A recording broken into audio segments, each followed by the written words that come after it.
Here we are again, part 3, rotten floor.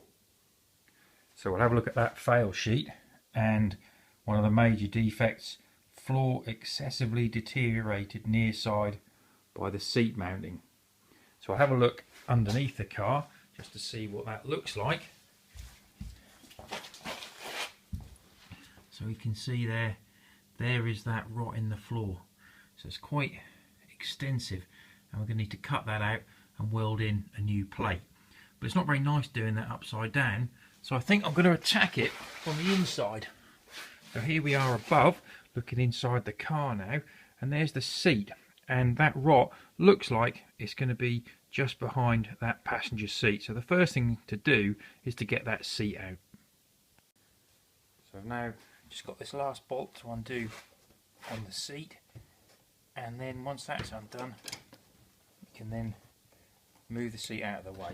So there it is, now freed off. You can just move that seat over to the back seat, and we've now got access to the carpet. So this carpet is the next thing that's going to have to come up.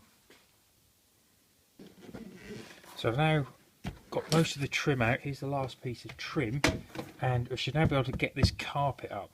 Now I'm just going to need to move this bracket out of the way which holds in the rear seat belt. Got that out of the way, and I can just peel back the carpet now, so we can see there is the top of that rust. Now it's quite smelly, this area around here. It's got very damp on this carpet, and here is that hole, so we can see it just easily punches through. So we're going to need to just dig some of this out, see what the extent of that rot is, and then hopefully get that new piece of metal welded in.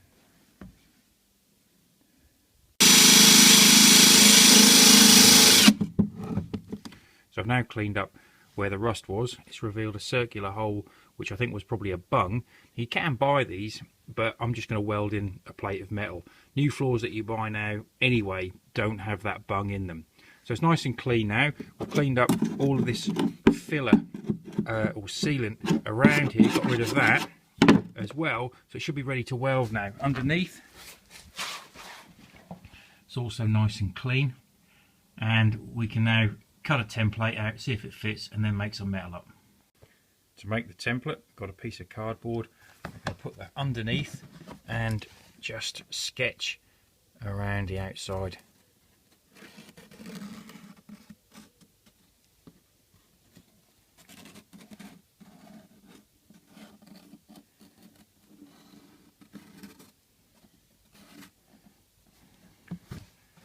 So we can now transfer that to a piece of metal. Well, I've now transferred that cardboard template onto a piece of metal, and I can now put that piece of metal in the hole. So it seems to fit okay, a little bit tight in places, but I can adjust that if I need to. And I've also got these magnetic holders which will allow me to just hold that in place, ready for when I come to weld. So that will hold that in there firmly, and it shouldn't fall through the hole. Okay, so I'm now going to just put a little tack weld on this just to hold that plate in place as we go around it.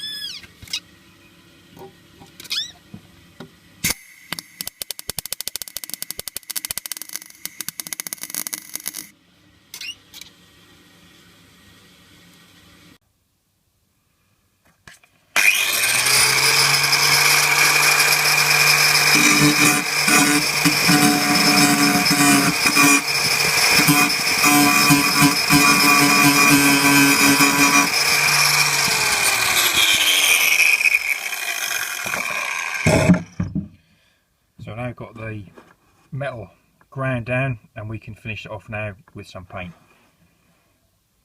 So I finished the welding. I've ground the welds back just to tidy them up, and then painted some Hammerite on the top just to protect it. So that's all done inside now.